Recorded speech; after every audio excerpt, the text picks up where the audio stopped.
मैं हूं Anamika Singh. Games of गद्दी के वीकेंड स्पेशल में आप सभी का बहुत बहुत स्वागत है। आज बात नए साल में उत्तर प्रदेश के नए सियासी समीकरणों की। साल की शुरुआत होने के साथ ही उत्तर प्रदेश के मुख्यमंत्री योगी आदित्यनाथ ने चुनाव लड़ने का ऐलान कर सियासी हलचल पैदा कर दी है। सीएम योगी ने अपने इस फैसले से कई निशाने साधने के साथ साथ विरोधियों को खुली चुनौती भी दे दी है। मुख्यमंत्री योगी आदित्यनाथ किस सीट से चुनावी मैदान में उतरेंगे, इस पर सस्पेंस बरकरार है। लेकिन सीएम योगी के स्वागत में राम की नगरी, शिव की नगरी और कान्हा की नगरी समेत तमाम शहर तैयार है। देखिए रिपोर्ट। जय जय श्री राम, जय जय श्री राम। प्रदेश में अब दंगा नहीं होता है। यूपी की चुनाव पिच पर धुआंधार बल्लेबाजी के लिए योगी आदित्यनाथ भी मैदान में उतरेंगे। ये बात सीएम ने खुद कही है। बीजेपी पहले ही योगी को उत्तर प्रदेश विधानसभा चुनाव के लिए अपना कप्तान बना चुकी है, लिहाजा मुख्यमंत्री हर मोर्चे पर खुद को फ्रंट पर लाने के लिए पूरी तरह तैयार हैं। सीएम के चुनाव लड़ने के ऐलान के बाद सूबे की सियासत में नया संग्राम छिड़ गया है।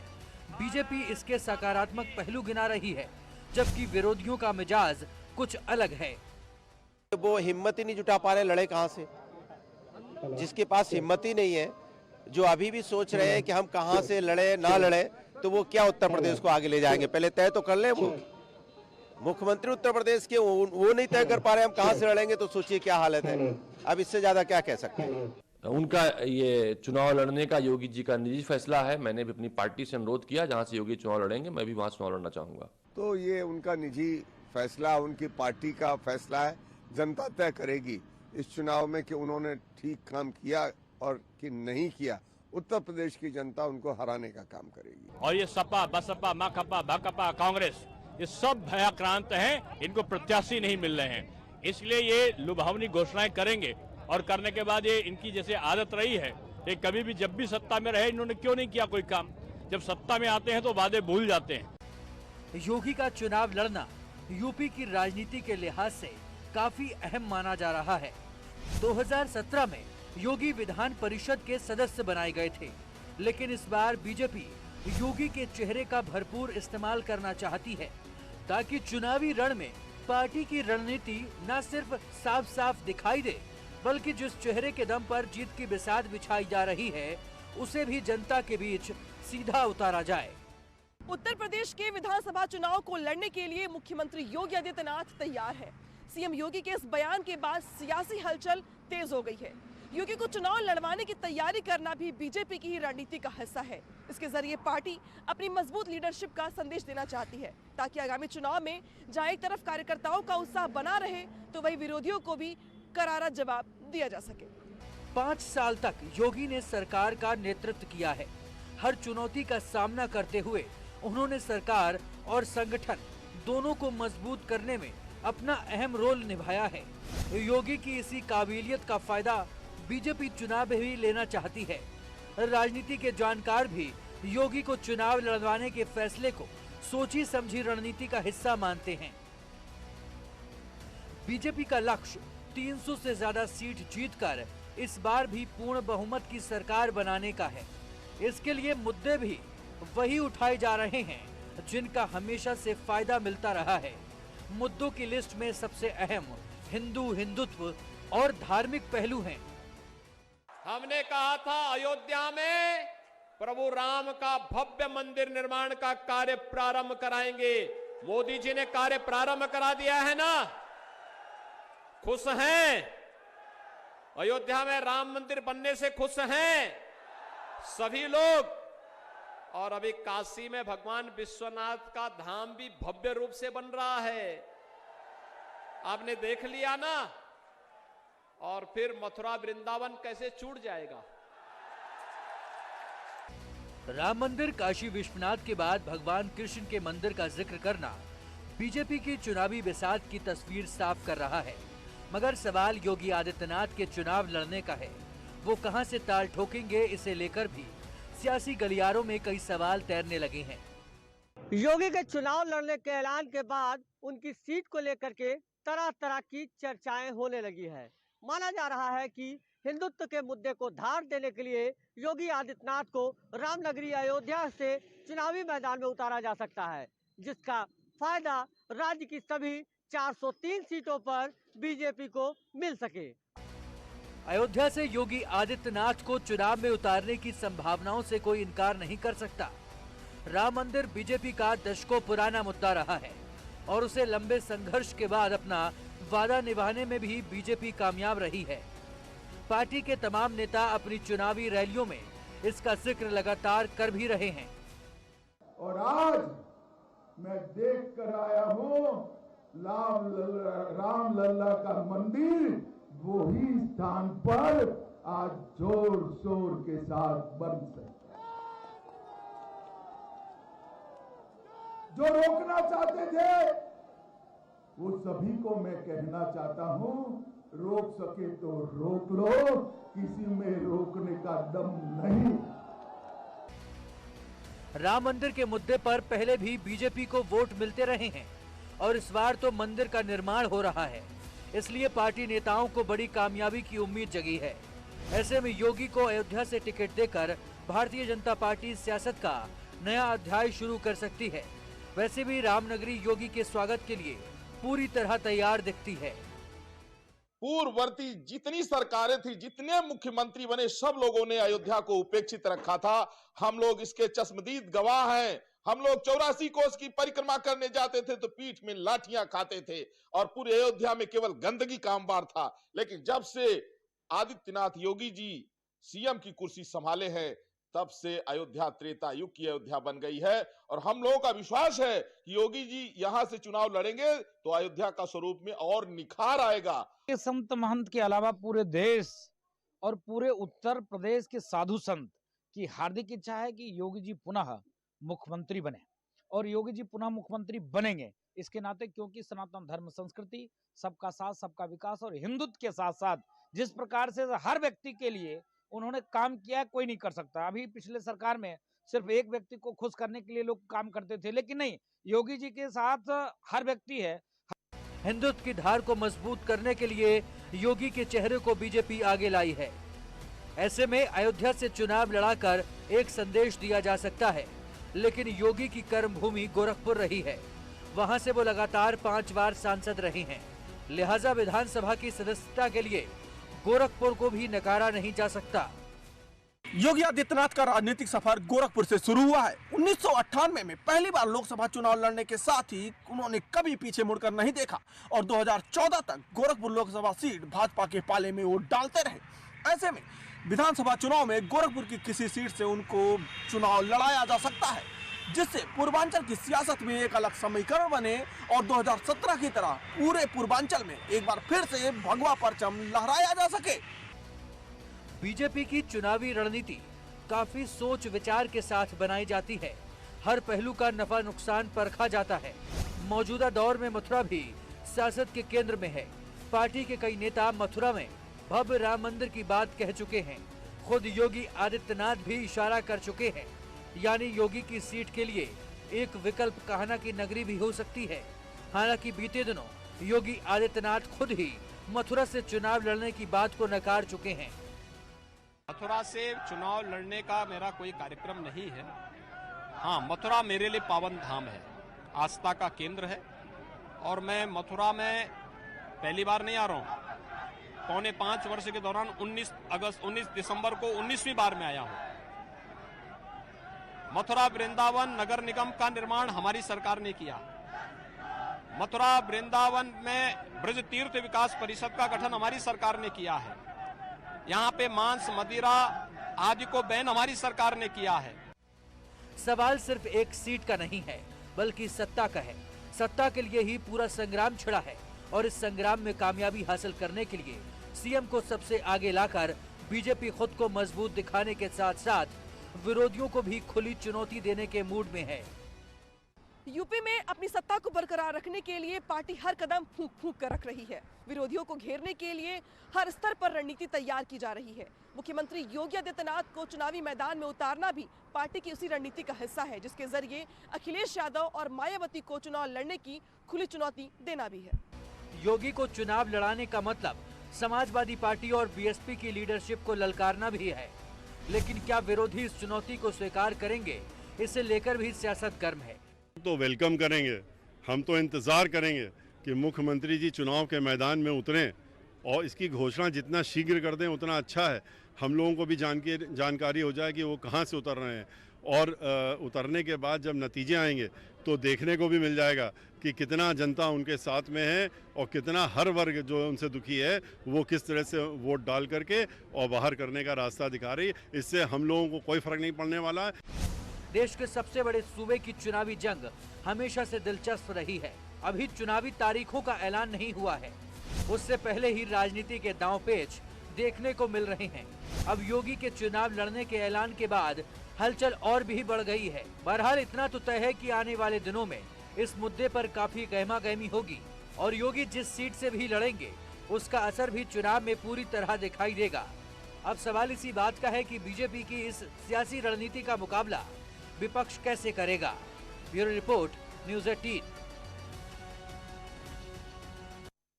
यूपी चुनाव में बीजेपी विकास के साथ साथ धर्म और आस्था को भी बड़ा मुद्दा बना रही है। शायद यही वजह है कि चुनावी अभियान में भी अयोध्या, काशी और मथुरा को खास जगह दी गई है। बीजेपी नेताओं की ओर से भी बार बार अयोध्या और काशी विश्वनाथ धाम का जिक्र किया जा रहा है। इसी के साथ बीजेपी विपक्ष की खामियां गिनवाकर भी अपनी राहें आसान कर लेना चाहती है। प्रदेश में अब दंगा नहीं होता है, प्रदेश में गन्ना उगाया जाता है। जय जय श्री राम। यूपी के महासंग्राम में महाविजय हासिल करने का ताना बाना बुन रही बीजेपी को योगी आदित्यनाथ पर पूरा भरोसा है। इसलिए दिल्ली की पूरी लीडरशिप योगी के 5 साल के काम और उनकी कार्यशैली की लगातार तारीफ कर रही है। पहले क्या क्या खेल खेले जाते थे, अब योगी जी की सरकार ऐसे अपराधियों के साथ जेल जेल खेल रही है।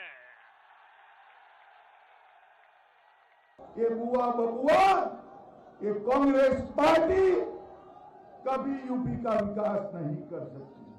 मित्रों, पहले जब सपा का राज्य था, यहां पूरे उत्तर प्रदेश में गुंडों का, माफिया का बोलबाला था। हमारे लोग पलायन करा दिए जाते थे। आज योगी जी की सरकार आई है, पलायन करने वाले पलायन कर रहे हैं। मित्रों, भाग रहे हैं।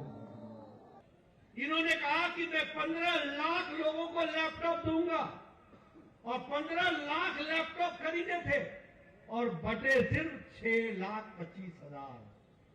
बाकी कहां गए? युवाओं के कहां गए? अभी 1 लाख लैपटॉप और स्मार्टफोन बटे। आने वाले समय में 1 करोड़ नौजवानों को ये लैपटॉप और स्मार्टफोन देंगे। योगी जी इस बात को समझना चाहिए।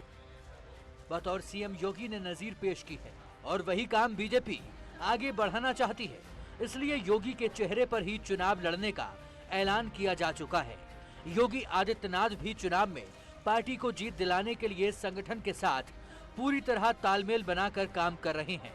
जैसे जैसे चुनाव नजदीक आ रहे हैं, वैसे वैसे विरोधियों पर योगी ने हमले भी तेज कर दिए हैं। समाजवादी पार्टी रही हो या कांग्रेस या फिर बहुजन समाज पार्टी, भ्रष्टाचार इनके जीन्स का हिस्सा बन गया है। भ्रष्टाचार के बगैर इनका काम ही नहीं चलता। विकास इनकी कोई सोच नहीं। याद करिए 2017 के पहले किसानों की स्थिति क्या थी, युवाओं की स्थिति क्या थी, प्रदेश के अंदर महिलाओं की स्थिति क्या थी। यूपी में विपक्ष की कमजोरी पर प्रहार करके योगी आदित्यनाथ बीजेपी की जीत का रास्ता आसान बनाना चाहते हैं। इसलिए 2017 से पहले के उत्तर प्रदेश का वो बार बार जिक्र करते हैं। साथ ही 2017 के बाद आए बदलाव का भी हवाला देते हैं। योगी के निशाने पर सबसे ज्यादा समाजवादी पार्टी और उसकी नीतियां हैं। नौजवानों के लिए पहले 2017 के पहले नौकरी निकलती थी और नौकरी निकलने के साथ, भाइयों बहनों, जब नौकरी निकलने के साथ प्रदेश के अंदर आपने देखा होगा एक परिवार में महाभारत के सभी रिश्ते वसूली में निकल पड़ते थे। कहीं चाचा, कहीं भतीजा, कहीं भाई और कहीं और भी, और कहीं मामा थे, कहीं भांजे थे, ये सभी वसूली में निकल पड़ते थे। यूपी में सत्ता वापसी का सपना साकार करने के लिए अखिलेश भी तरह तरह के वादे कर रहे हैं। उनका नया वादा 300 यूनिट फ्री बिजली का है, लेकिन इस वादे के जरिए जनता में कोई करंट दौड़ता उससे पहले ही सीएम ने पुराना दौर याद दिलाकर समाजवादियों का फ्यूज उड़ाने में देर नहीं की। समाजवादी पार्टी के राष्ट्रीय अध्यक्ष बबुआ आज कुछ बोल रहे थे और उनके मुंह से निकल रहा था कि सरकार आएगी तो हम मुफ्त बिजली दे देंगे। अरे जब आप बिजली ही नहीं देते थे तो मुफ्त कहां से होता? तो उल्टा जनता से जो वसूली करते थे इसके लिए माफी तो मांग लो। जब बिजली ही नहीं आती थी तो मुफ्त की बात कहां, यहां तो जनता से एक तरफा वसूली होती थी। आज हम कह सकते हैं उत्तर प्रदेश में बिना भेदभाव के हर एक गरीब की झोपड़ी में भी और राजमहल में रहने वाले व्यक्ति के घर में भी बिजली हर समय जलती हुई दिखाई देती है। चुनाव प्रचार को धार देने के लिए योगी आदित्यनाथ डबल इंजन सरकार की खूबियां भी लगातार गिना रहे हैं। साथ ही केंद्र की योजनाओं के जरिए लोगों को मिल रहे फायदे भी बता रहे हैं। इसके अलावा विपक्ष की खामियां उजागर करने में भी कोई कसर नहीं छोड़ रहे। 4.5 वर्ष में 43 लाख गरीबों को एक आवास उपलब्ध करवाने का कार्य किया गया। प्रदेश के अंदर 2 करोड़ 61 लाख गरीबों को शौचालय उपलब्ध करवाए गए। 1 करोड़ 43 लाख परिवारों के लिए बिजली के निःशुल्क कनेक्शन उपलब्ध करवाने के कार्य कराए गए। 6 करोड़ लोगों को निःशुल्क स्वास्थ्य बीमा का कवर दिया गया। बीजेपी की कोशिश यूपी में विपक्ष को हर स्तर पर कमजोर साबित करने की है और इसके लिए बार बार पुरानी बातें याद दिलाई जा रही हैं। योगी आदित्यनाथ भी पूरी रणनीति के साथ आक्रामक अंदाज में विरोधियों को घेर रहे हैं। मसला चाहे भ्रष्टाचार का हो, आतंक का या फिर माफिया राज का, इन तमाम पहलुओं को लेकर लगातार विपक्ष पर हमला बोला जा रहा है। सरकार ने पूरी मजबूती के साथ उन सभी माफियाओं के खिलाफ कार्रवाई की है। वे माफिया कोई भी रहे हो जिन्होंने अवैध गरीब की संपत्ति को, व्यापारी की संपत्ति को, सार्वजनिक संपत्ति को कब्जा करके जनता की कमाई पर डकैती डाल करके लूटा है। उन सभी लोगों की अवैध संपत्ति को वापस लेने और अगर लगा कि नहीं बिना बुलडोजर चले काम नहीं चलेगा तो बुलडोजर चलाने में भी संकोच सरकार ने नहीं किया है। मुद्दों के सहारे विपक्ष को निशाना बनाकर बीजेपी अपने लिए लखनऊ की राह आसान करना चाहती है, इसलिए हर नेता का अंगाद हमलावर है। योगी भी उसी प्लानिंग के साथ प्रचार में उतरे हैं और हर गुजरते दिन के साथ विरोधियों के खिलाफ हमले तेज हो रहे हैं। मगर इस रणनीति का कितना फायदा होगा, इसे लेकर फिलहाल कई सवाल बने हुए हैं। Bureau report, news 18। Uttar Pradesh में धर्म के मुद्दे को सिर्फ बीजेपी धार नहीं दे रही, बल्कि अखिलेश यादव की कोशिश भी इसी पिच पर खेलने की है। अखिलेश यादव की ओर से भगवान परशुराम के सहारे यूपी में नया सियासी समीकरण बनाने का संकेत दिया जा रहा है, तो वहीं बीजेपी को चुनौती देने के लिए नया रास्ता भी तलाशा जा रहा है।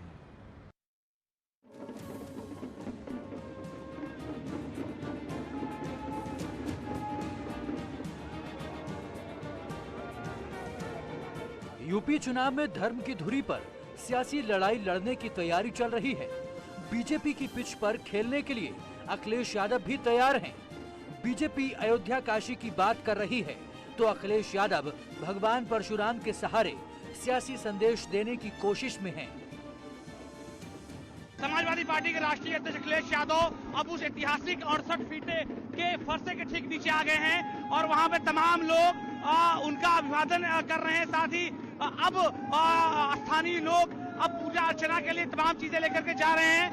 सपा अध्यक्ष से पहले भगवान परशुराम का जो मंदिर था उसमें उन्होंने दर्शन किया है, पूजा अर्चना किया है और अब 68 फीट का जो ऐतिहासिक फरसा है उसके ठीक नीचे फूलों की जो वर्षा हो रही है, उसके बीच तमाम जो धार्मिक मान्यताएं हैं उसके हिसाब से पूजा पाठ करते हुए दिख रहे हैं। अखिलेश यादव ने लखनऊ के मोहनलालगंज में लगी भगवान परशुराम की प्रतिमा के पास जाकर पूजा अर्चना की और राजनीतिक तौर पर ब्राह्मण समाज को साधने का दांव खेला। इससे पहले अखिलेश ने पार्टी के ब्राह्मण नेताओं से बात कर समीकरण साधने की भी कोशिश की। भगवान परशुराम जी का आशीर्वाद मिले, और हमारे साथी जानते हैं कि जब समाजवादी सरकार थी तो सबसे पहले श्रवण यात्रा शुरू की गई थी। जो हमारे समाज के बुजुर्ग लोग थे, जो कभी भी तीर्थ स्थानों पे नहीं जा सकते थे, वो समाजवादी पार्टी ने अपने बुजुर्गों को सम्मान देने के लिए जिस भी तीर्थ स्थान पे जाना चाहते थे उसके लिए सरकारी खर्चे पर पूरा का पूरा इंतजाम करते थे। समाजवादी सरकार बनेगी तो पुनः श्रवण यात्रा शुरू करने का काम समाजवादी लोग करेंगे। चुनाव जीतने के लिए अखिलेश की ब्राह्मणवादी राजनीति के कई मायने हैं, खास तौर पर जब ब्राह्मण समाज की बीजेपी से नाराजगी की बात कही जा रही है तो समाजवादी पार्टी के साथ साथ बीएसपी भी ब्राह्मणों को अपने साथ लाने की कवायद में है। ब्राह्मण समाज इनसे पूरी तरीके से पूरे उत्तर प्रदेश में इनको ये मालूम हो गया, जमीनी हकीकत मालूम हो गई है कि ब्राह्मण समाज इनके साथ में अब की बार खड़ा होने वाला नहीं है। ये जो भी कर दें, कुछ भी कर लें, लेकिन ब्राह्मण समाज इनके साथ आने वाला नहीं है। इसीलिए इस तरह की बैठकें हो गई शुरू। सत्ता की सीढ़ी चढ़ने के लिए हर दल जोर आजमाइश कर रहा है। फिलहाल धर्म और जाति के पैमाने पर राजनीति की कसौटी कसी जा रही है। सवाल वोट बैंक का है, इसलिए अपनी अपनी पसंद के भगवान की पूजा हो रही है तो अपनी पसंद से मतदाताओं को भी साधा जा रहा है। सवाल यही है कि जनता किसका साथ देगी। Bureau report, news 18।